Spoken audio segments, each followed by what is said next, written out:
Hi folks, and welcome back to the Grampy Gamer channel. That's it, you guessed it. This is that channel where you still don't get to see this old gig playing those modern games. Well. For today's in-car comments, oh my God. I wanted to discuss, it's not a VR game, but I wanted to discuss what's going on with the latest Call of Duty Modern Warfare 3. Apparently it's just terrible. It's only, people have been completing it in under 3 hours. There have been people competing. I can't even get my words out. Let's try again. Been completing this game. 3-hour campaign. Now, to a lot of people, and to the majority of people who play Call of Duty, they don't care about the campaign. But a lot of us do. I always have done. Years ago, I'm sure I've said it before, but years ago, I loved multiplayer games. I played a lot of Gears of War online. I always played COD online with my friends.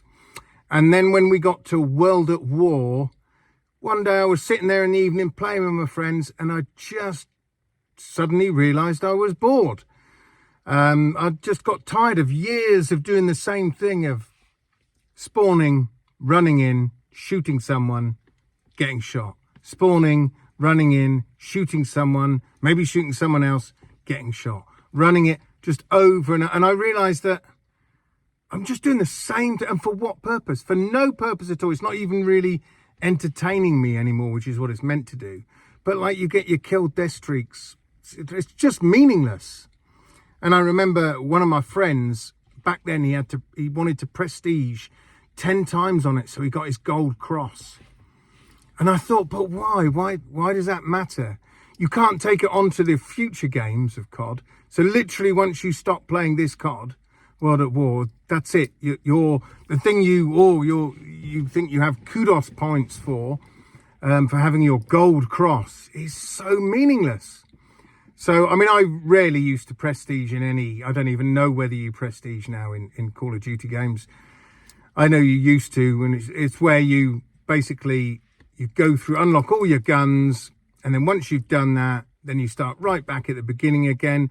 You unlock all your guns again, and it's called prestiging. And I like to unlock all my guns and then keep it at that.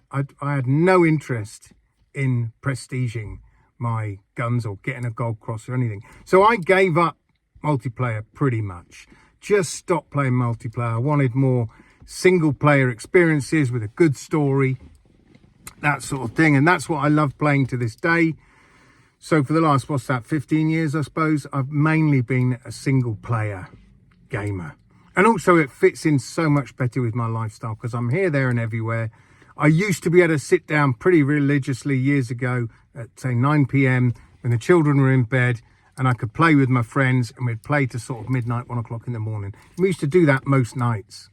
But now, like I say, with lifestyle the way it is, I can't dedicate specific time.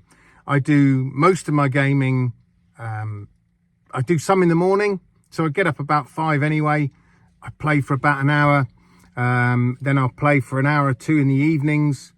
And then Saturday and Sunday mornings, I'll be up the same time and I'll play for about 3 hours, maybe 4 hours on a Saturday morning or a Sunday morning, if we haven't got anything else to do or if I'm not working, etc., that sort of thing. So single player games suit me much better. So I've always played the COD campaigns, always have done. The last few have been okay. I enjoyed there was Modern Warfare 2, and then before that it was Cold War. Yeah, I quite enjoyed that. Normally what I do is I get the game, I play the campaign, I have a little look at, like there was Mercenaries on, I think that was on World at War, was it? Or was it Zombies on that one? Can't remember. But they swap, so you get Mercenaries on one, you get Zombies on another, and I'll have a little play with that. I'll have 5 minutes on multiplayer just to see what it's like, and then I just get bored. Then I go and trade it in, and I put the money towards my next purchase. However, with this COD, this latest COD, I just honestly, actually it wouldn't matter if it was a 5-hour campaign to me now. I've lost interest in COD pretty much. And it's simply because I've got so many better games that I can put my time into. You know, I've got a specific amount of gaming time, and I play the games that get the most enjoyment out of. So there's no point in me pulling in COD that's only a 3-hour campaign. And what makes it even worse is this COD has been proven that the campaign was actually DLC for Modern Warfare 2. So this campaign, if you can call it a campaign, collection of little missions, you know, I haven't played it, but everything I've heard through people I talk to who have played it, they say it's actually really quite boring. There's nothing new added. There's no new features or anything really to make it stand out. It's just a boring, short campaign. So for 70 quid, that's a lot of money. Yes, the other CODs were, 5-6 hours long. I think the longest COD campaign has ever been was about 10 hours. I think it was it Black Ops 3? I think. I might be wrong. But yeah, so for 70 quid for me to buy this COD, to only play the campaign and a bit of zombies and 5 minutes of multiplayer, it's just not worth the £70 price tag to me. And I would say to all you guys out there, yeah, just be careful. If you can, if one of your friends has bought it on disc, just borrow it off of him, or buy it on disc and just get rid of it. As soon as you've done the campaign, trade it in. You'll lose a few quid, but not much. You know, trade it in at your local game store, whatever. But yeah, it just seems to be bad reports all around. And this is mainly down to Activision. They just don't care anymore. They literally, I mean, it shows they do not care. And this is the problem when companies like this earn so much money. Call of Duty's earned them billions and billions and billions. And they've got no competition now, really. This is the thing. It always used to be like Call of Duty and Battlefield competing against each other. Who could make the better game? Well, let's face it, 2042 was an absolute car crash. It was terrible on release, so broken. Literally, it's killed that franchise. So now Call of Duty doesn't really have any competition to go up against.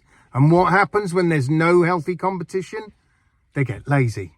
And this is a prime example of a developer getting lazy. It's plain and simple. They didn't put any real time and effort into it. They just thought, I know, we'll take that DLC that we didn't release for Modern Warfare 2. We'll turn that into a bit of a campaign. That'll be all right. It's only 3 hours long, but that's all right. The mugs will pay it. Yeah. The mugs will pay 70 quid. Yeah, that'll be fine. And that's the way they think. If Battlefield 2042 had been an absolute stonker, I swear this Call of Duty would have been a lot better because they've had something to compete with. It's the same old story. Same with Xbox and PlayStation. I never want either of them to go out of business. Like I've said before, why? Because then the other one will get lazy because they've got nobody to compete against. And this is why healthy competition is so important in any business for us, the consumer. Forget the companies themselves. They don't care about us. They don't even know who we are. They just care about their bottom line, these big corporations. It's all corporate greed, and that's all they care about. Clearly, look at this Call of Duty. There's no passion been put into this Call of Duty whatsoever. Like I say, it's just slapped together. Here you go, 70 quid, please. Yeah, no thanks. So there we go. There's my thoughts on the latest Call of Duty. What do you think of it, folks? Are you picking it up? Have you picked it up? Have you played it? Let me know down in the comments what you think of it, whether you feel you've been ripped off or whether you enjoyed the campaign, you're looking forward to the multiplayer. Let me know in the comments. Anyway, so that's it for today, folks. And until next time, I shall see you guys on the other side. Adios.